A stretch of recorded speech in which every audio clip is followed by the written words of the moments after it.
It was the kind of evening that carried a quiet ache, soft rain against the window, the smell of wet earth rising from the street, and a golden hue fading from the horizon like the last whisper of summer. I sat by the window of the small cafe I'd grown fond of, a place that smelled like cinnamon and quiet forgiveness. Across from me sat Joy, her little legs swinging above the floor as she stirred her hot chocolate with exaggerated seriousness. "Too much sugar," I teased. She grinned up at me, a mischievous twinkle in her big brown eyes. "You always say that, Daddy, but it tastes perfect to me." She was 7 now, bright, curious, and so alive it hurt sometimes. The day I found her on that rain-soaked night outside the shelter, clutching a soaked teddy bear, I didn't know she'd become the reason I started living again. Back then I was just a man wandering through the ruins of his own mistakes, broken dreams, failed love, and a heart that had stopped trusting. Then she came along. And suddenly I had something to protect. I thought the past had finally learned to stay buried. Until she walked through the door. Chloe. The name alone was enough to punch the air out of my lungs. She looked almost the same, maybe a little thinner, maybe more human than the goddess I used to worship. Her hair was shorter now, tied messily like she didn't care anymore. But those eyes, those damned sea-glass eyes, still carried the same dangerous warmth that once pulled me into a storm I never escaped from. She froze when she saw me. Then came the small, uncertain smile. "Leo." For a moment, it felt like time had forgotten how to move. Joy tugged at my sleeve. "Daddy, who's that?" My throat tightened. "An old friend, sweetheart." Chloe's eyes flickered just for a second at the word friend. She used to be more than that. She used to be my entire world until she tore it down. I stood, every instinct screaming to walk away, to shield the little world Joy and I had built. But something in Chloe's trembling voice stopped me. "Leo, please, I just want to talk." We sat in silence for a while. The rain outside softened, turning into a steady rhythm that filled the pauses between us. "You look different," she said, her voice small. "I had to," I replied. A faint smile crossed her lips. "I deserve that." She looked down at her hands. They were fidgeting, something she used to do only when she was nervous. "I've thought about this moment for years," she whispered. "What I'd say, how I'd apologize if you'd even let me speak." I said nothing. The old me might have jumped at the chance to hear her out, to chase closure like a fool chasing smoke. But now, I learned the hard way that not every story needs a final chapter. "After what you did, Chloe," I said slowly, "there's nothing left to fix." She flinched, but her voice steadied. "I know. I was selfish, blind, and cruel. I thought I wanted freedom, success, something better than the simple life you offered. But when I finally got everything I thought I wanted, I realized what I'd thrown away." She looked at Joy, who was now humming softly, her hands busy drawing something on a napkin. "That's her?" Chloe asked softly. "The girl from the story." I nodded. "Joy. She looks happy." "She is happy," I said, my voice firmer than I expected. And for the first time since she'd walked in, I saw the truth hit her. The life that had moved on without her, the family that had formed from the ashes she left behind. When she finally stood to leave, she hesitated.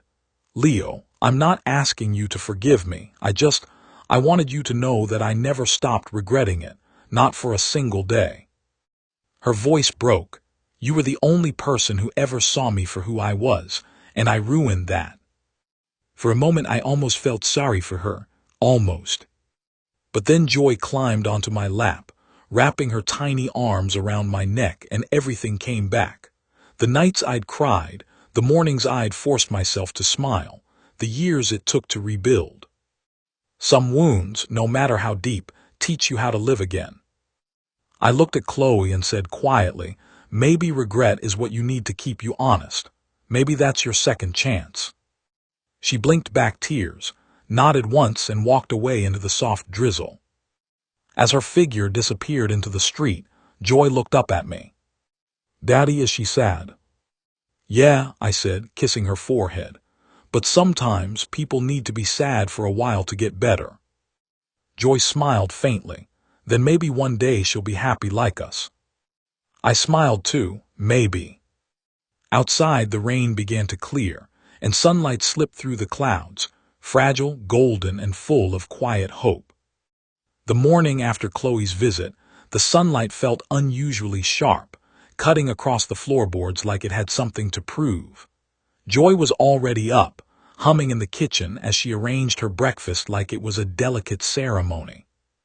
I sipped my coffee, trying to shake the weight of last night's encounter. Chloe's words still echoed in the corners of my mind, pleas wrapped in regret, drenched in the ghosts of what we once were. It was ridiculous. I had moved on. I was happy. And yet, part of me ached at the sight of her, the familiar pull I thought I'd buried. Joy glanced at me, then tilted her head. "Daddy, can Chloe come over? She seemed nice." "Nice?" I asked, raising an eyebrow. "She helped you, right, when I first came. You were sad and she cared. I think she's still kind." I almost laughed at her innocent logic, but instead I nodded. "We'll see." By the afternoon, Chloe returned. She brought with her a small bouquet of wildflowers and a tentative smile, like a painter afraid of ruining a canvas she loved too much. "Hi, Joy," she said softly, kneeling so she was at eye level with the little girl. "I remembered you like daisies." Joy's eyes lit up. "You remembered." Chloe chuckled, a sound that once could make my chest ache. "I guess some things stick, even after a long time." I watched them together and felt a strange tug, a mixture of nostalgia and warning. Chloe had a way of threading herself into the spaces people didn't notice, slipping between moments and leaving traces. As they played in the living room, Chloe glanced at me, her eyes searching for something I wasn't sure I could give. "Leo, can we talk?" she asked quietly, leaning against the doorway. I hesitated. Every instinct screamed caution, but the part of me that had once loved her, the part that still remembered late nights laughing over nothing, whispered dreams and shared fears, flinched. "I'm listening," I said. She took a slow breath. "I came back because I lost everything that mattered. My career, my so-called freedom, even the friends I thought I needed. But I realized the only thing I ever truly broke was us. And I can't fix the past, but I want to help. I want to be part of your life, even just for Joy. She deserves people who care about her." Her voice cracked slightly, and I noticed how fragile she seemed, like she had carried regret for years and was finally trying to set it down. "Why now?" I asked, my voice softer than I intended. "Because it took losing everything to understand what really matters," she admitted. "I don't expect forgiveness, I can't stop thinking about what we could have been, what I ruined." I stared at her, memories flickering. Midnight walks in the rain, stolen kisses behind the school, promises whispered like prayers. And then I looked at Joy, busy building towers out of blocks, her laughter a delicate rebellion against all the pain I had known. Some part of me wanted to reach for Chloe. Another part, the stronger part now, knew I couldn't risk the fragile world I had built with Joy.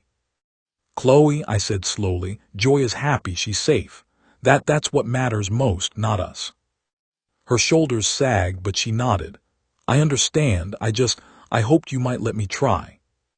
"I can't," I said, firm but not cruel. "You have to forgive yourself first. That's the only second chance I can see for you right now." She lingered a moment longer, then left, the door closing softly behind her. That night after Joy fell asleep, I sat by her bed, watching the gentle rise and fall of her chest. "Daddy," she murmured, eyes half closed, "do you miss Mommy?" I froze, the word heavy on my tongue. "I don't, not the way you mean, but sometimes I miss people who leave even if it's for the best." She hummed as if that made sense, and drifted off to sleep. I stayed there for a long time, thinking about Chloe, thinking about the choices we make and the lives we rebuild. The past would always knock at the door, but sometimes the only way to protect the ones you love is to stand firm, even if it means breaking your own heart a little. And tomorrow, I would still wake up to Joy's laughter. And that would have to be enough. The days that followed Chloe's return were quiet but heavy, like a still lake hiding currents beneath its glassy surface. She didn't force herself into our lives, she never had, but she lingered, a shadow with a familiar warmth, always near enough to see, never close enough to touch. Joy, of course, noticed. Children have a way of sensing tension before adults can even name it. "Daddy," she said one afternoon, tugging at my sleeve as we walked home from the park, "why does Chloe keep looking at me like she knows me already?" I paused, watching her small figure against the glow of the setting sun. "Maybe she remembers someone you remind her of," I said cautiously. She looked sad and happy and scared all at once. I knelt to her level, trying to keep my voice calm. "Some people carry a lot of feelings all at once, sweetheart. It's called complicated." Joy frowned. "Is that like adults?" I chuckled softly, ruffling her hair. "Yeah, exactly like adults." That evening, Chloe knocked gently at the door, holding a small canvas with a half-finished painting. Joy's eyes lit up immediately. "I thought you might like to help me finish it," Chloe said, offering it like a fragile peace treaty. Joy grinned. "Yes, can Daddy help too?" I hesitated but nodded. Sitting on the floor, paintbrush in hand, I watched Chloe's face as she worked beside Joy. There was a softness there I hadn't allowed myself to see in years, a quiet humility, a tenderness I remembered but feared to trust. "Leo," she said quietly, leaning closer, "she's amazing, just like you said she would be." I swallowed, my voice catching. "She is, and she's all I've got." Chloe looked down at her hands, fidgeting. "I know, I'm not trying to take her from you. I just want to be someone she can trust, even if it's just me quietly in the background." I nodded slowly, appreciating her honesty while my gut screamed to guard what was mine. Trust is earned in small pieces, not given because someone remembers how to say the right words. Over the next few weeks, Chloe's presence became a constant whisper in our daily lives. She'd show up with little things for Joy, a book, a sketch, a cup of cocoa on a rainy day, and then vanish before she became too real. One evening, I caught her sitting across from me at the kitchen table, her hands wrapped around a mug, eyes distant. "Do you ever wonder what would have happened if things had gone differently?" she asked softly. I leaned back, careful with my words. "I do, sometimes, but wondering doesn't change the life we have now, and that life is worth protecting." She nodded, a small, sad smile on her lips. I keep thinking if I could fix even a little of the past, maybe you wouldn't have had to rebuild all of this alone." "You think I was alone?" I asked quietly. "I had to find my own way, and yeah, it hurt, but being with Joy, that makes it all whole again." Her eyes glimmered with unshed tears, and I realized she wasn't here to take. She was here to reconcile herself with a world she had left behind. But the line between reconciliation and intrusion was thin, and I was determined not to let her cross it. That night, as Joy slept, Chloe lingered in the doorway, watching me with a tentative hope. "I'll leave if it's too much," she whispered. I shook my head, surprisingly gentle. "Just stay honest, that's all I ask." She smiled faintly, and for the first time I felt the weight of all the years between us lighten slightly. Not healed, not forgiven, but acknowledged. Sometimes the past doesn't have to destroy the present. Sometimes it just reminds you what you fought so hard to protect. And as I watched Chloe disappear into the night, I realized that even if the world tried to pull the past back in, my heart had already chosen its path. Joy was home, I was home, and for now that was enough. The first time Chloe held Joy's hand while crossing the street, I felt a flicker of something I didn't recognize. Unease wrapped in nostalgia, a quiet sting I thought I'd forgotten. Joy, oblivious to the storm brewing inside me, chattered about imaginary kingdoms and dragons that only she could see. Chloe laughed softly at one of Joy's ridiculous stories, a sound that slid under my skin, smooth and familiar. I found myself standing a little too close, fingers tightening around the strap of my bag, reminding myself, she's just a person, not the world you lost. Later that evening, we sat around the living room, Joy coloring in her sketchbook, Chloe perched on the couch with her own drawing, and me pretending to read a book but really watching the interplay between them. "Daddy," Joy said suddenly, her voice small but insistent, "why does Chloe look at me like she's trying to remember something?" I paused, the words hitting me harder than I expected. "Maybe she's remembering what it was like to care about someone," I said carefully, keeping my voice neutral. Joy tilted her head, studying Chloe. "Does that mean she likes me?" "She cares about you," I replied, soft but firm. "That's what matters." Chloe looked up at me then, catching the silent tension I tried to mask. Her lips quirked into a small, understanding smile. "I'm not trying to make things complicated," she said. "I just want her to know she's safe, that someone sees her." I swallowed, forcing my emotions into a cage. "She's seen a lot of people, Chloe. Some stayed, some left. Right now she needs stability, that's all." She nodded, her hands resting lightly on her knees. "I understand. I want her to have more people who care about her, that's all."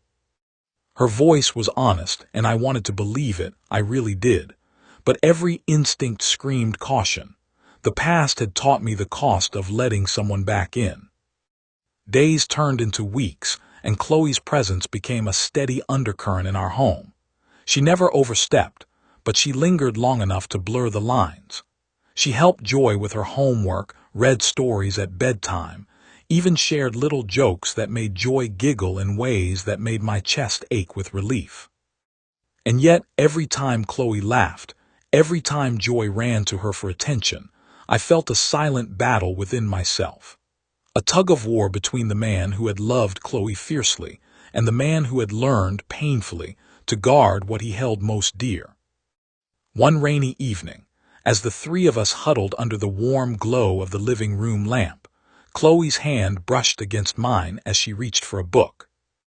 I flinched. She looked at me, startled, then apologetic. "Sorry, I didn't mean."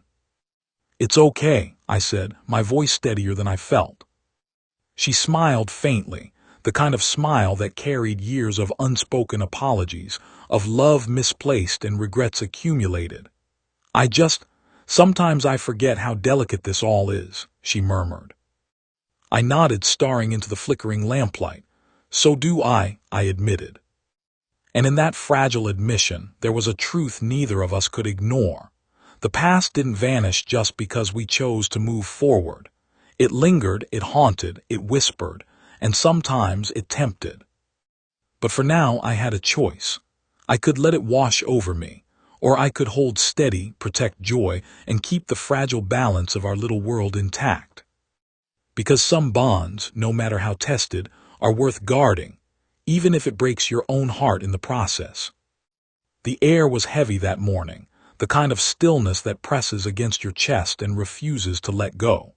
Rain tapped gently against the window, a rhythm that matched the tension in my own heartbeat. Chloe was here again, as quietly steady as ever, and Joy had insisted she stay for breakfast. I kept my distance, letting them share a space, letting Joy run her little world as she saw fit. But Chloe moved like a shadow I could no longer ignore. "Leo," she said softly, leaning against the doorway, her voice barely above the hum of the rain, "can we talk? Really talk?" I took a breath, feeling the weight of years settle into my shoulders. "All right, but only for a moment." She nodded, eyes searching mine. "I know I don't deserve it. I know I can't erase the past. I need you to know I've thought about you every single day, every decision I made. And I want a second chance, not to take your happiness, but maybe to be part of it, even if it's just as someone who cares, quietly." Her words were raw, honest, and beautiful in a way that almost broke me. Almost. I won't lie, Chloe, I said slowly, keeping my voice steady. I remember the pain, the betrayal, and I've spent years trying not to let that define me. Then I found joy. And suddenly I had something worth everything, the kind of love that doesn't ask for apologies, that doesn't come with strings. That's my world now. You can't undo what you took from me, and I can't risk what I've built. She flinched, but there was no anger, only sorrow. I know. I don't want to take her from you. I wanted to try, to show I can be someone she can trust, and maybe someone you can trust too, eventually. I looked at her, really looked at her, and saw the years of regret carved into her face, the fragility behind the strength she tried to present. Maybe, I said carefully, the only second chance you can have is with yourself. To forgive yourself, to understand why you did what you did. I can't give you what you want. Not now. Not ever, maybe. Tears glimmered in her eyes, but she nodded, a faint, almost painful smile crossing her lips. I understand. I'll try. Joy ran into the room then, oblivious to the tension, clutching a half-finished drawing. Look what I made, she exclaimed. Chloe crouched down, smiling gently. It's beautiful, Joy. You're so talented. And in that simple exchange, I realized something.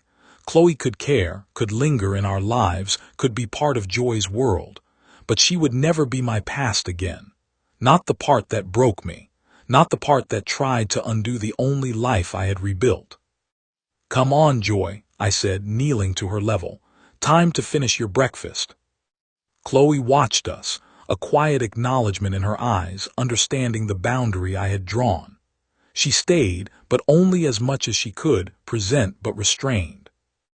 Later, when the rain had stopped and sunlight streamed weakly through the clouds, I found Chloe by the window. She was quiet, her profile outlined in soft light, hands clasped loosely. I'm sorry, she whispered, almost to herself. For everything.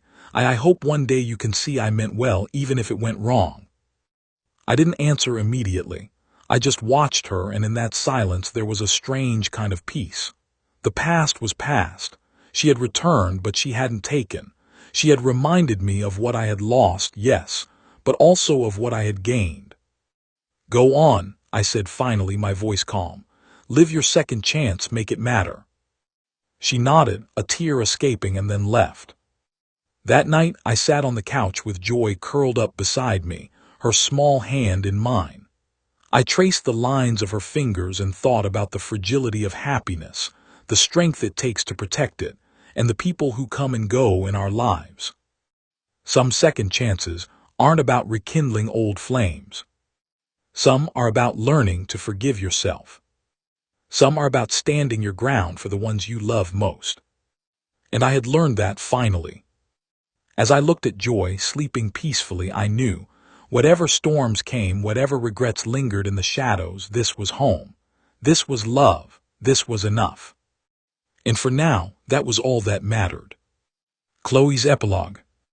The city was quiet that morning, the first light spilling over rooftops like soft liquid gold. Chloe walked slowly along the wet pavement, her hands tucked into her coat pockets, the crisp air filling her lungs with a strange, hollow calm. She had left Leo and Joy behind, not because she wanted to, but because she had finally understood the truth. Some doors, once closed, must stay closed. Some lives are not ours to step into. Some love is only meant to teach, not to possess. The bouquet she had brought that first day lay wilted in the corner of her small apartment, a silent testament to hope she couldn't keep. She smiled faintly at it anyway, brushing a strand of hair from her eyes. I tried, she whispered to herself. I really did. For years she had carried regret like a shadow, one that followed her through empty streets, quiet hotel rooms, and every achievement that had felt hollow. But now she felt something unfamiliar, a small, trembling peace. Not forgiveness from him, not reconciliation, not absolution, but acceptance. She thought of Joy, the little girl who had been a bridge between her past and her desire to do better. She thought of the laughter, the stories, the simple, imperfect love that Leo had built. She could never be part of that world, not fully. but she could honor it silently from afar. Chloe paused at a cafe window, watching children run through puddles, their parents' laughter echoing in the golden morning light. She realized she wanted that too, not the stolen past she could never reclaim, but a future she could shape herself. A notebook sat in her bag, pages half filled with sketches and half-finished sentences. She pulled it out, letting her pen move freely, letting her thoughts spill onto paper. A new story, her own story, waiting to be written. This time, she wrote, I won't try to take what isn't mine. I'll build my own world. I'll forgive myself. I'll live. And as the sun climbed higher, painting the city in shades of warmth and hope, Chloe finally felt the weight of years lifting. The echoes of the past were still there, but they no longer controlled her. She had been given a second chance, not with Leo, not with joy, but with herself. And for the first time in a long while, that was enough.